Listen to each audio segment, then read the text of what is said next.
হর হর মহাদেব, জয় শ্রী কাল ভৈরব। বন্ধুরা, আগামী 31শে মে হচ্ছে পুষ্যা নক্ষত্র। বছরে 12টি পুষ্যা নক্ষত্র থাকে, এটি তার মধ্যে একটি অন্যতম পুষ্যা নক্ষত্র এবং খুব পাওয়ারফুল পুষ্যা নক্ষত্র। এই পুষ্যা নক্ষত্রটি এমন একটি পুষ্যা নক্ষত্র যারা সাকসেসফুল হতে চান জীবনে তাদের ক্ষেত্রে ভীষণভাবে উপযোগী, এবং কিছু উপায় বিশেষ করলে এই পুষ্যা নক্ষত্রের সাকসেসফুল হওয়ার হার বেড়ে যাবে। কি করতে হবে?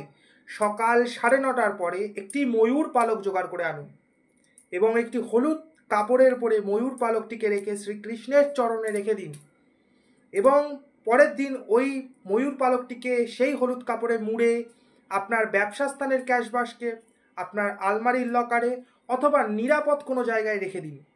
দেখতে পাবেন আপনাদের সাকসেসফুল হওয়ার হারটা খুব তাড়াতাড়ি বৃদ্ধি পাচ্ছে।